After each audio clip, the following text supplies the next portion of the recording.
So, నిన్నటి శ్లోకంలో ఆత్మదర్శనంతో అది కూడా అడుగంటిపోతుంది. ఏది విషయ వాసన. ఈరోజు ఈ ఆత్మదర్శనము, ఆత్మ సాక్షాత్కారము అన్న పదం గురించి తెలుసుకోవాలి. సో, నిన్న గజేంద్ర మోక్షము ఉదాహరణ ఇచ్చి నేను ఈ శ్లోకంని ఎక్స్‌ప్లెయిన్ చేశాను మీకు.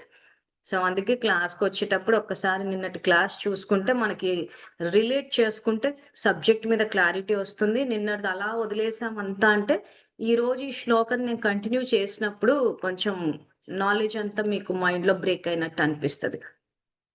సో, ఒక బుక్ అలాంటిది పెట్టుకొని రాసుకుంటే ఒక విద్యార్థిగా ఈరోజు మనం చేసుకున్న పుణ్యానికి స్వయంగా భగవానుడికి విద్యార్థులమయ్యే అవకాశం వచ్చింది.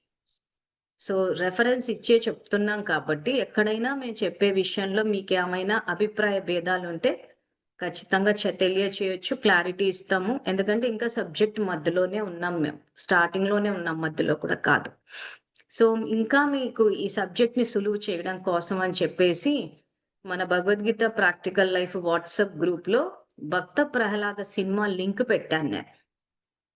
ఒకసారి టైం తీసుకొని ఆ సినిమా చూడండి. నాకు తెలిసి ఆ సినిమా మీ అందరూ చూసే ఉంటారు. కానీ ఇప్పుడు చూడండి. ఎందుకంటే ఇప్పుడు ఆ సినిమాని ఆధారంగా తీసుకొని మీకిప్పుడు ఈ భగవద్గీత, ఈ పౌరాణిక గాథలన్నీ ఎక్స్‌ప్లెయిన్ చేస్తాం. అసలు ఎందుకు ఈ రాక్షసులు ఈ రకంగా తపస్సులు చేస్తున్నారు? ప్రహ్లాదుడు అంటే మీరు ఆ సినిమా చూసేటప్పుడు ఏది చూడాలి అనంటే, ఎందుకు హిరణ్యకశిపుడికి అన్ని సంవత్సరాలు పట్టింది భగవంతుడి సాక్షాత్కారం కోసం?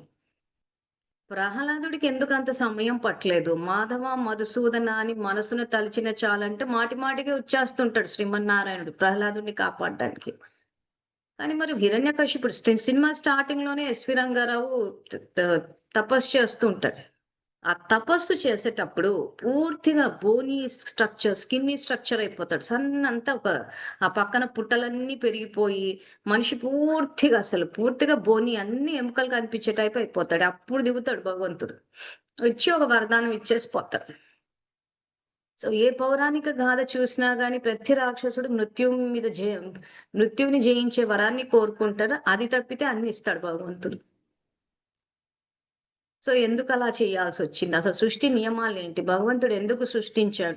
ఆ సృష్టించేటప్పుడు ఆయన రాసిన చట్టాలేంటి? సో, ఇవన్నీ కొన్ని మనకు రాబోయే రోజుల్లో అంటే ఈ రోజు కర్మ ఫిలాసఫీ అర్థం కావాలన్నా మనకెన్నో ప్రశ్నలొస్తూ ఉంటాయి. సో, అందులో మన భారతదేశం యొక్క చట్టాలు, భగవంతుని చట్టాలు 2 చట్టాలున్నాయి. ఇది మనకు అర్థం కావాలి.